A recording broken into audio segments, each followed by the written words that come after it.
महत्वाचा सामना. राकेश आपल्याला पारितोषिक आलेलं आहे रोशन नवले यांच्याकडून 500 रुपयांचं पारितोषिक आलेलं. राकेश घेऊन जायचं. राकेश राहीणार. आता मला वाटतं राकेश स्टेजवर येणार नाही. प्रियस्पटचे मालक राकेश मात्र स्टेजवर येणार नाही. 500 रुपयांचं पारितोषिक आलेलं आहे रोशन नवले यांच्याकडून. राकेश घेऊन जायचं. धन्यवाद. जाऊया सामन्याकडे. हा सुद्धा एक महत्वाचा सामना. या सामन्यात जो संघ विजेता होणार आहे सेमीफायनल मध्ये प्रवेश करता होणार आहे. त्यामुळे आताचा सामना सुद्धा महत्वाचा आहे दोन्ही संघांसाठी. एका बाजूला चाळकेश्वर उजगाव आहे, दुसऱ्या बाजूला निनावी मुचरी आहे. दरम्यान उजगाव संघाकडून आक्रमण होते. निदान रेषा पार करतोय आणि आपल्या प्रांगणात परततोय. दरम्यान पुन्हा एकदा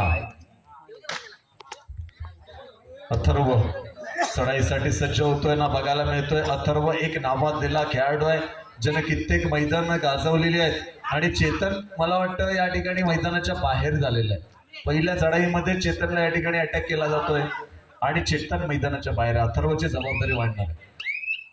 रोशन नवले आपल्या आवश्यकता आहे. आपल्या हस्ते पारितोषिक देण्यात यावं. रोशन 500 रुपयांचं जे पारितोषिक आहे ते रोशन यांच्या हस्ते राकेशला देण्यात यावं. राकेश आता बोलणार आहे 2 शब्द.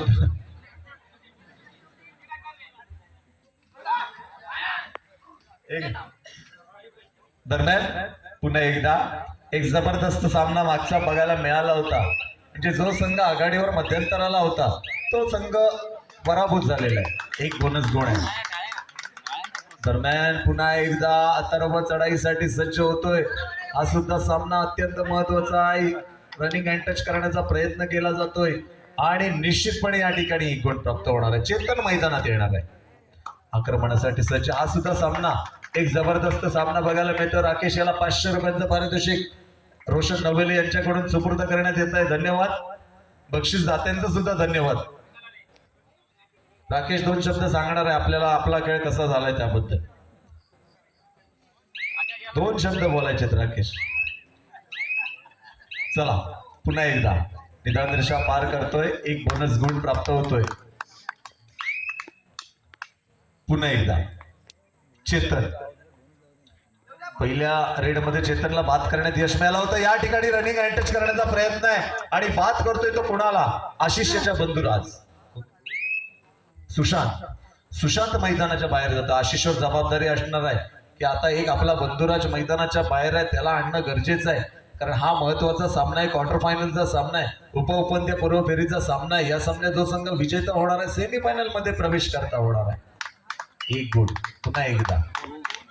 एक बोनस गुण आहे आणि एक गुण आहे. एकूण 2 गुण प्राप्त होत आहेत. आणि सुरुवातीलाच एक मजबूत आघाडी निर्माण केली जाते ती या चाळकेश्वर उजगाव या संघाकडून. पुन्हा एकदा चेतन चढाईसाठी सज्ज होतोय. 2-2-2चं क्षेत्ररक्षण आहे. अत्यंत वेगवान चढाई करण्याचा ज्याचा मानस असतो असा चेतन मागच्या चढाईमध्ये एक रनिंग हँड टच केला होता. एक गुण प्राप्त करणार आहे. बघूया निश्चितपणे यशस्वी झालेलं आहे का हे आपल्याला पंच नक्कीच ठरवणार. एक गुण नक्कीच आहे.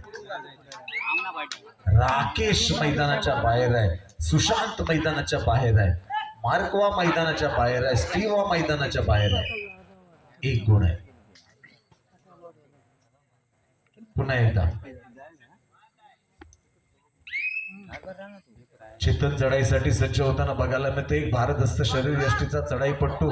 प्रत्येक संघामध्ये 7 स्टार खेळाडू असतात. त्यातलाच एक हा 7 स्टार खेळाडू आहे तो चेतन. त्याने कित्येक मैदानं गाजवलेली आहे. 2-2चं क्षेत्ररक्षण आहे. चेतनला जाणीव असणार आहे की आपण थोडस मैदानाच्या बाहेर जातो.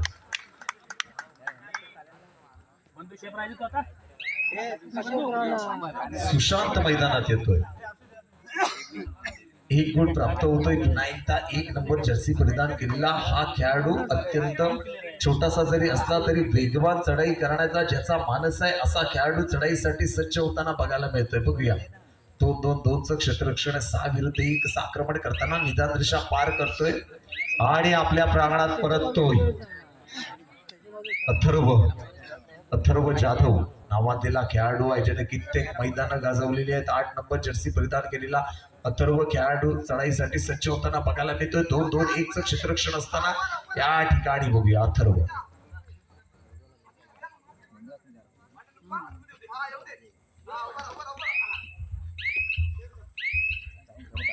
वेळाधिकारी म्हणून अजित मोहिते, पंच म्हणून आहेत उमेशभाई सतीश पवार, पुढलेखक म्हणून आहेत आमचे कुलदीप शिगवड साहेब आणि थर्ड रेससाठी आपल्याला श्रेयश राय हे आपल्याला लाभलेले आहेत. पुन्हा एकदा एक नंबर जर्सी प्रदान केलेला प्रयत्न आहे, यशस्वी प्रयत्न आहे, निश्चितपणे यशस्वी प्रयत्न. एक गुणांतर.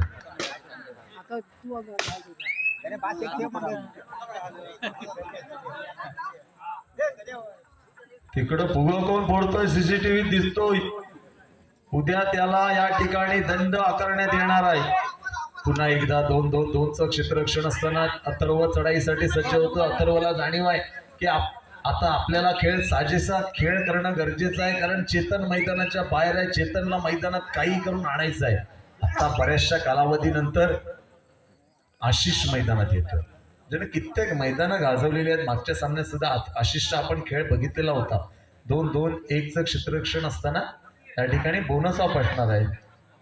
स्कॉर्पिओ किक मारली जाते, 1 गुण प्राप्त होतो.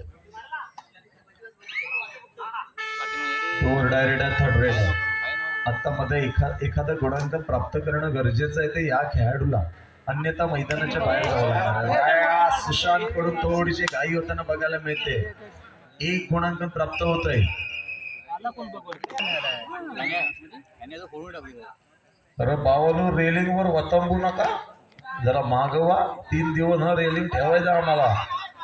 विनंती आहे प्रेक्षकांना, जे प्रेक्षक रेलिंग वर थोडेसे झेपावलेले आहेत मागे सरकून घ्या. विनंती आहे आपल्याला या आयोजकांकडून. जाऊया सामन्याकडे. पुन्हा एकदा रिव्हर्स किक मारली जाते आणि राईट कॉर्नरला टिकला जातोय आशिष याच्याकडून. कौतुक आहे आशिष याचं. 1 गुणांकन प्राप्त करतोय आशिष. आणि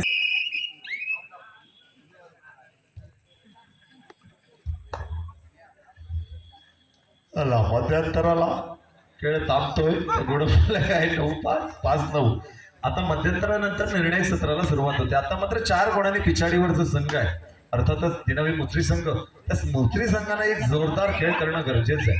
दरम्यान बोनस ऑफ असताना आशिषला जाणीव आहे की आपल्याकडे 4 गुणांची भरभक्कम आघाडी आहे. अशा वेळेस आपण कसा खेळ करणं गरजेचं आहे. अथर्व, चेतनला मात्र आता सूर गवसत नाहीये, त्यामुळे अथर्व वारंवार या ठिकाणी चढाई केला जातोय. जसं आपण बघत असतो सचिन तेंडुलकर आणि वीरेंद्र सहवाग जर का सलामीला उतरले आणि वीरेंद्र सहवागला जर का चांगल्या प्रकारचा जोश आला, चांगल्या प्रकारची खेळपट्टी जर का लागली, तर वीरेंद्र सहवागला सचिन तेंडुलकर सारखा स्ट्राईक द्यायचा. तसं या ठिकाणी आपण आपल्याला बघायला मिळतोय. चेतनला थांबला ते जातोय आणि अथर्वला या ठिकाणी चढाईची संधी दिली जाते. पुन्हा एकदा आशिष 2-1-1चं क्षेत्ररक्षण असताना 4-1 आक्रमण करताना ज्यांना 8 नंबरची जर्सी परिधान केली. निर्णायक सत्र आहे आणि क्वार्टर फायनलचा महत्वाचा सामना आहे. या सामन्यात जो संघ विजेता होणार आहे सेमीफायनल मध्ये प्रवेश करता होणार आहे. किती गुण आहेत? 2 गुण प्राप्त होत आहेत.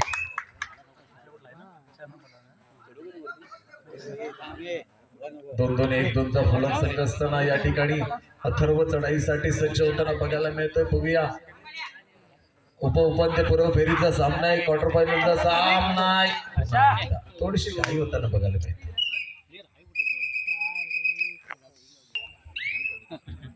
पुन्हा एकदा आशिष 2-1चं क्षेत्ररक्षण आहे. 3-1 आक्रमण करताना सुपर ट्रॅकल ऑन आहे. मुसरी संघानं आशिषला पकड करणं गरजेचं आहे, जेणेकरून 2 गुण प्राप्त होणार आहेत. आशिष मैदानाच्या बाहेर जाणार आहे. आधारस्तंभ आहे, मात्र ह्या ठिकाणी चांगला प्रयत्न होता. अथर्वनं जर का साथ दिली असती तर आशिषला. पुन्हा एकदा अथर्व शेवटचा चढाईपट्टू आहे. 8 नंबर जर्सी परिधान केलेला चढाईपट्टू आहे. गुणांचा आलेख पहिला तर आलेख सदैव उंचावला जातोय तो या चाळकेश्वर उजगाव संघाचा. जबरदस्त खेळ आहे. सुशांत मैदानाच्या बाहेर जातो. पुन्हा एकदा आशिष बडत नावाजलेला खेळाडू आहे. कित्येक मैदानाचा ज्याच्या पाठीशी अनुभव आहे असा खेळाडू. 1 गुण नक्कीच मला वाटतं प्राप्त होणार आहे. बघूया. पायाचा कडकडाट होताना बघायला मिळतोय. 2+2 = 4 पॉइंट्स. चेतन चढाईसाठी सज्ज होताना शेवटची 4 मिनिटं. गुणफल काय 7-17 7-17 17-7 शेवटची 4 मिनिटं आहेत. 2-2 1-2चा गुलाल संघ आहे. 2 गुण आहे. थोडासा कुठेतरी अति आत्मविश्वासपणा म्हणतो हा सुद्धा नडीक ठरू शकतो. मागच्या सामन्यात आपण बघितलं होतं मध्यंतराला महापुरुष संघ हा आघाडीवर होता, मात्र मध्यंतरानंतर तो संघ पराभूत झालेला आहे. त्यामुळे संयम राखणं गरजेचं आहे. एकंदरीत बघितलं चाळकेश्वर उसगाव संघानं मैदानात थांबणं गरजेचं आहे आणि निनावी मुजरी संघानं सुपर रेड करणं गरजेचं आहे, सुपर ट्रॅकल करणं गरजेचं आहे, पॉईंट आणणं गरजेचं आहे प्रत्येक चढाईमध्ये. कारण गुणांचा आलेख पाहिलं तर आपल्याला आलेख निश्चितपणे बघायला मिळतोय 9-17. आता 1 गुण आहे, 18 गुण झालेले आहेत. पुन्हा एकदा चेतन 2-1-2चं क्षेत्ररक्षण आहे. 5 विरुद्ध 1 असं आक्रमण करताना बोनस ऑफ असताना 1 गुण. 1 गुण. शेवटची 3 मिनिटं आहेत. Last 3 minutes. उसगाव संघाकडून जबरदस्त खेळाचं प्रदर्शन आहे. चाळकेश्वर उसगाव संघ अत्यंत नावाजलेला असा संघ आहे. परवा गेलेवाडी या ठिकाणी ज्या स्पर्धा झाल्या होत्या त्या ठिकाणी उपविजेता संघ आहे तो हा चाळकेश्वर उसगाव संघ आहे आणि विजेता संघ ठरला होता तो सुखाई नांदेड संघ ठरला होता. नक्कीच निदान रेषा पार करतोय, 1 गुण प्राप्त करतोय. अथर्वला मैदानाच्या बाहेर करण्यात यश मिळतंय की या आशिष याला. पुन्हा एकदा चेतन हातानं गडी मारण्याचा प्रयत्न आहे. मैदानाचा पुरेपूर ताबा घेतो. एकदा डाव्या बाजूला एकदा उजव्या बाजूला. चेतन मैदानाच्या बाहेर. जबरदस्त डिफेन्स आहे. आता मात्र सामन्याची हळूहळू औपचारिकता शिल्लक राहिलेली आहे. सामना हळूहळू या ठिकाणी चाळकेश्वर उसगावच्या बाजूने झुकलेला आहे. नक्कीच मात्र छान प्रयत्न आहे मुजरी संघाचा सुद्धा. एक जबरदस्त प्रयत्न आहे. आशिषचा सुद्धा कौतुक आहे. 8 नंबर जर्सी परिधान केलेला आशिष बडत निदान रेषा पार करतोय. मध्य रेषेजवळ स्थिरावतोय, अंदाज घेतोय. शेवटची 2 मिनिटं आहेत. लास्ट 2 मिनिट्स आहेत. शेवटची 2 मिनिटं आहेत.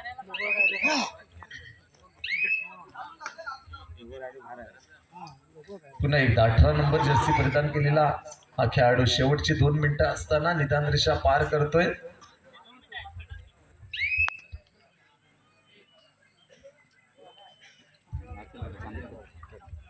पुन्हा एकदा चढाईसाठी सज्ज होतं आशिष. आशिषला आता जाणीव आहे की सामना आपल्या बाजूने झुकलेला आहे.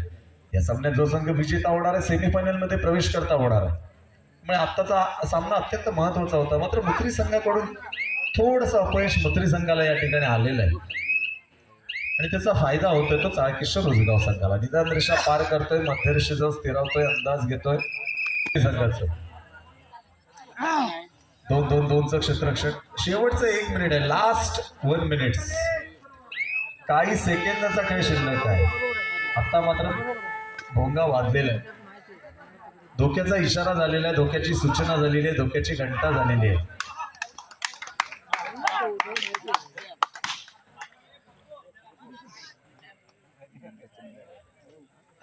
काही सेकंदाचा खेळ आहे.